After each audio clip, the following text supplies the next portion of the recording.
แนมมึงกล้องน้ำเนาะมีแต่ว่าอยากให้ทั้งน้องขอบบุญขอบคุณทางพลุงเพิ่นเด้อหน่อยเว้าเป็นอยู่บ่เว้าเป็นก็เว้าเว้าเด้ออวยพรทางพลุงเพิ่นเด้อให้เพิ่นอยู่ดีมีแฮงเอาให้เพิ่นอยู่ดีมีแฮงให้ร่ำให้รวยเด้อให้สุขภาพแข็งแรงให้อายุมันยืนสิ่งใดให้มีสิ่งนี้ให้รวยเด้อสาธุ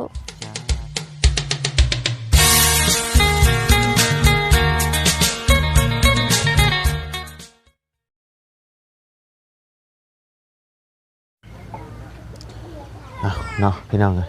เปิดคลิปเปิดภาพมาบัดนี้กับพี่เด้อพี่น้องเด้อ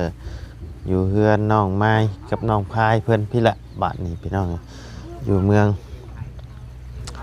เซโปนแขวงสวรรณเขตเนาะเดินทางขึ้นมากับลุงเฮิมเมื่อวานพี่น้องเลยมาฮอดอย่างที่ปลอดไฟเนาะพี่น้องเดินทางขึ้นมากับลุงเฮิมบ่าวบุญบ่าวเสียงพี่น้องเลยสีนมเนาะมาไล่นั่งกับลุงเฮิมบ่าวบุญนั่งกับบ่าวเสียงเนาะพี่น้องเอาก่อนอื่นกันกราบทักทายสบายดีเด้อพ่อแม่พี่น้อง FC เบิร์ดสุขสู่คนเพราะว่าสิอยู่ในและต่างประเทศกะยินดีต้อนรับเข้าสู่ช่องบ่าวไล่คือเก่าพี่น้องเลยเข้ามาหาน้องเพิ่นอีกรอบก่อนเนาะพี่น้องไปจังใดไปหาหน่อมงหน่อไม้บ่มื้อนี้หรือจังใดเนาะหรือว่าบ่ได้ไปเนาะหรือว่ามาแล้วบ่หรือจังใดเนาะน่าจะมาแล้วล่ะเพราะว่านี่มันก็10 โมง 11 โมงแล้วพี่น้องเดี๋ยวเข้าไปหาทั้งน้องเพิ่นกันเลยเนาะพี่น้องไป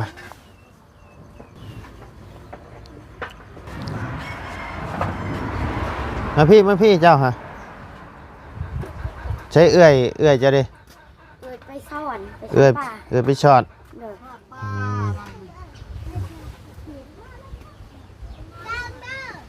เนาะพี่น้องสบายดีเด้อน้องเด้อเลยเอื้อยบ่อยู่โดยไปซ่อนปลาไปซ่อนปลาเดือดแต่เจ้าโดยเพิ่นไปตะลนนะโดยจักโมงเพิ่นมาน่ะข้อยก็บ่ฮู้เลยใส่เสื้องามเนาะโดยเสื้อไผชื่อให้นี่ชื่ออยู่บ่อะไรเนาะชื่อละว่าวอยู่บ่ชื่ออยู่เนาะง่ายลงมาจุอยู่ลุมแล้วบัดนี้เนาะจุในนี่แหละมันจังปลอดไฟดีโอ้ยแปลนคัดแปลนแน่นี่ได้พี่น้องเพื่อนน้องพายบ่จ้ะน้องพายเนาะผู้เอื้อยซื้อไม้เนาะแปลนคัดแปลนแน่ฝนตกเมื่อคืนนี่เอานี่บ่มงไว้นะมันกับหัวเก่าแล้วเนาะมันเป็นขาบ่ได้ไปหาหน่อไม้บ่มื้อนี้ก็เมื่อยจะเมื่อยเป็นไข่บ่ก็เลยบ่ได้ไปเนาะเมื่อยพักผ่อนเนาะกินข้าวแล้วบ่มื้อนี้กินแล้วกินข้าวกันยังหน่อไม้กินแต่กับหน่อไม้เนาะต้มหน่อไม้บ่นี่ใช้เบิ่งฮะให้ได้ว่าเบิ่งเนาะหมดเขากินแล้วคักนี่ต้มจำแจ่วเนาะคักแซ่บแล้วพี่น้องผ้าพลก็สิตรงลงอีกแล้วนี่กุ้งม่วงเจ้าบ่นี่นะบ่แม่นคอยบ่มีมงห่วงเห็นมันพุงหลังคาเจ้ามันสิหะหลังคาจะลงบัดแล้วนี่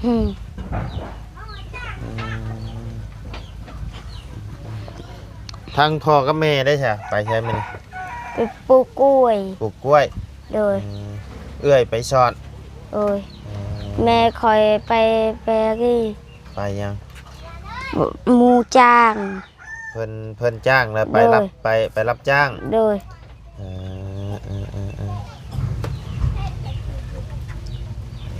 จ้างจะอยู่ผู้เดียวบ่มื้อนี้อยู่กับน้องอยู่กับน้อง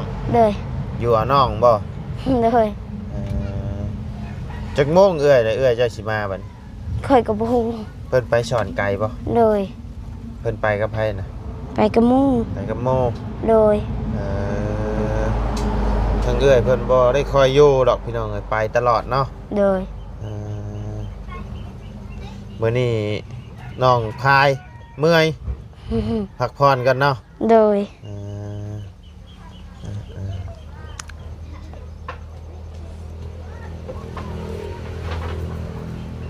อยู่กับน้อง2 คนมื้อนี้เนาะ เลย เอาไพ่อันนี้เปิดไว้ตลอดบ่อันมัน เลย อันยามเมื่อคืนนี่มันหงกว่านี่บ่หรือว่าซ้ำนี่เด้อ มัน ฮะ เคยกับฮู เอ้ายามเมื่อคืนกับแมบๆแนวนี้เด้อ มันบ่เป็น ฮะมันหงบ่ยามเมื่อคืนน่ะเนาะ เลย เออไอ้ว่ายามมื้อเว้นนี่มันแมบๆในนี้ เลย เออ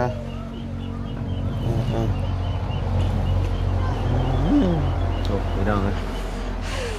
แปลนคักแปลนแน่บ่มีหยังเลยพากระจงกระจาดกะท่านได้พากระจาดใช่กะคือสิรีเนาะแปลนจังปางอยู่นอนเมื่อคืนมันบ่เปียกบ่เจ้า มันเปียก เปียก เลย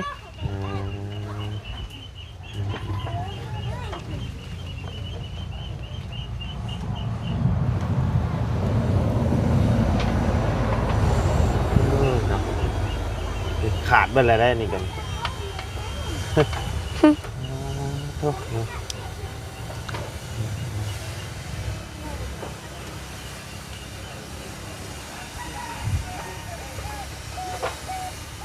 เมื่อวานนี่ได้ไปหาอยู่บ่เมื่อวานนี่ คอยไปห้า ขายได้เท่าไรวัน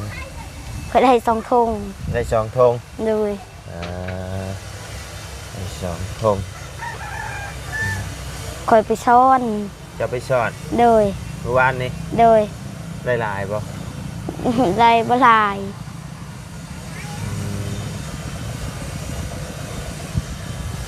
ดุเนาะอันเอื้อยจะกลับไปคือมือเพิ่นบ่ได้พักเลยบ่เพิ่นบ่ได้อยู่เฮือนเลยบ่ อยู่กับบ่มีหานกิน อยู่กับผู้มีอาหารกิน เลย ก็เลยต้องไปมื้อนี้ เลย น้องบ่ไหวเนาะ เลย ขอพักก่อน เลย บ่ มือ ไหว ให้ เมื่อย เลย เออ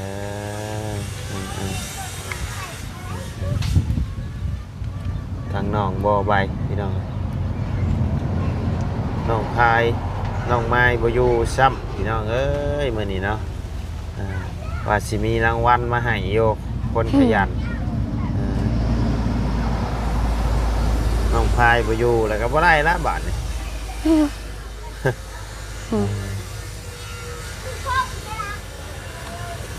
เอาไว้น้ำเจ้าก็ได้บ่ โดย ได้เนาะ โดย เพราะว่าทั้งน้องเพิ่นบ่อยู่พี่น้องเลย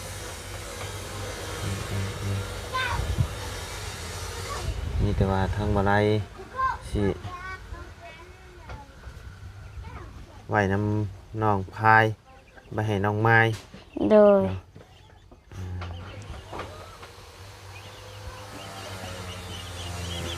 มีทางพอลุงเพิ่นฝากเงินมาให้บ่ได้แต่หล่นนั่นแหละพี่น้องอะแต่ว่าบ่ได้กลับลงไปว่านเนาะก็เลยบ่ได้มื้อนี้ก็เลยบ่ได้มอบให้น้องเพิ่นมื้อนี้ก็ได้มีโอกาสก็ได้เข้ามาหาน้องเพิ่นแต่ว่าน้องเพิ่นก็บ่อยู่ซ้ำเนาะ โดย คันฮู้ว่าเพิ่นมาจักโมง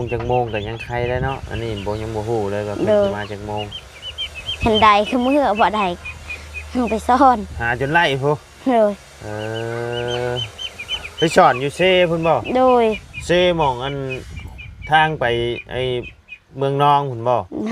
แม่นบ่ นี่ทางนี้ ไปสอนป่าบ่หรือสอนหอย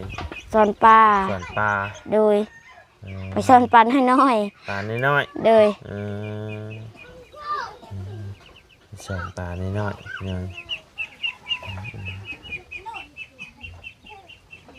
พ่อกับแม่ไปปลูกกล้วยเพิ่นจ้างเนาะ โดย ไปปลูกให้เบียดบ่ หรือว่าคนลาวเฮานี่ คนลาว คนลาวคนในบ้านนี่บ่ โดย เลย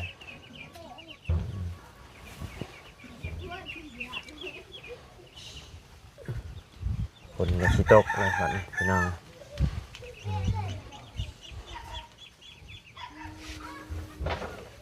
เห็นอะไรทางเฮือนประตูเอาลงอะไรอ่ะแล้วละบ่เนาะทุเนาะพี่น้องเคยมาบัดนี้พวกเด็กหน่อยขึ้นหลายแท้เจ้าก็อยู่เล่นน้ำเพิ่นนี่บ่นี่นะฮะใช่น้องอย่าได้อันผู้ชายเห็นบ่ เลย น้อง3 คนบ่จัน โดย มีน้อง3 คนพี่น้องพี่จะมาพี่มามาพี่มาเพิ่งขึ้นเบิดเลยพี่น้องไผสิอยู่ในนี่นะบ่ มีคนอยู่ ฮึบ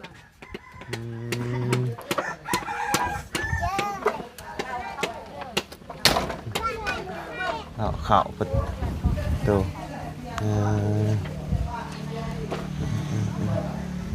โอ้พี่น้อง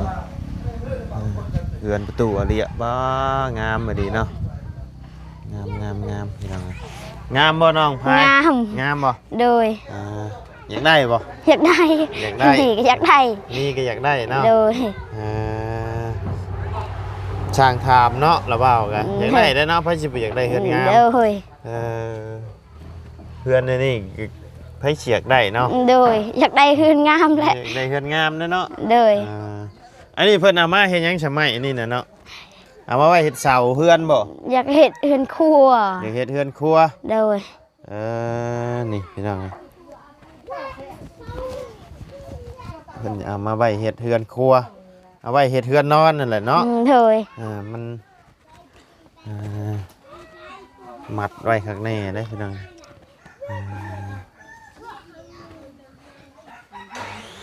เสาเป็นเสากลมเนาะ โดย ไม่ตอกขอบตาสั่งแหละเพิ่นก็มาเฮ็ดเบียกเฮ็ดงานแล้วพี่น้องเลยเพิ่นมาเฮ็ดแล้วจักมื้อแล้วนี่ 3 มือมานี่ 3 มื้อมื้อนี้ โดย เลย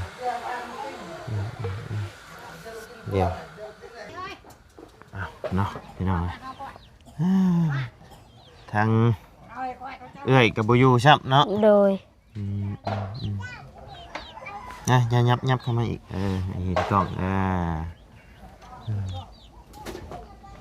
สร้างอะไรก็มาแล้วบัดนี้พี่น้องเลยเจ้าว่ามื้อฮื้อนี่เตรียมขึ้นเฮือนใช่ไหมจักนี่เนาะ โดย น้องไม้เพิ่นก็เห็นเฮือนตู้นี่ก็โอ้แต่งได้แล้วน้องไม้เนาะ โดย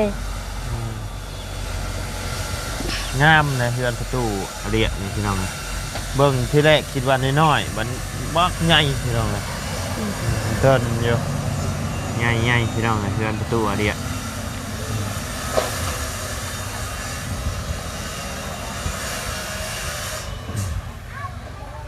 น้องอกอยู่ครับมีแต่ว่าทางระบาวก็ใช้ได้เอานางบันคนขยันให้ก่อนเอื้อยเอาไว้ให้เอื้อยก็ได้เนาะ โดย เอาไว้แบ่งกันเด้อคนละ300,000เด้อ โดย เงิน 1,000 บาทพี่น้องคนละ300,000เป็นกำลังใจให้คนขยันสู้ๆเด้อ โดย มีคนเคยเอามามอบให้อยู่บ่ โดย ใครๆมามอบให้จ้ะ เบาเพิ่ง มาเพิ่ง โดย คนละเท่าไรเพิ่นเอามาให้ คนละ200,000 300,000 คนละ200,000 300,000โอ้คนละ200,000 300,000 โดย แล้วก็มีไผอีก ค่อยกับผู้ บ่มีแต่มีไผในเอาเข้ามาให้เจ้ามีชื่ออย่างนี้มีแต่ทั้งบ่าวเพิ่งนี่บ่ฮะ คอยบูฮูบ่าว บ่ฮู้ โดย จักคนแล้วเพิ่นเอามาให้ 3-4 คนนะ 3-4 คนแล้ว โดย บ่าวลาวมีบ่ เด้อ มีบ่ มี บ่าวลาวให้คนละเท่าไหร่ 700,000 คนละ700,000 โดย อ๋อ ซื้อให้มี ชื่อมีนํ โดย อืมคนละ700,000ซื้อมีนํเนาะ โดย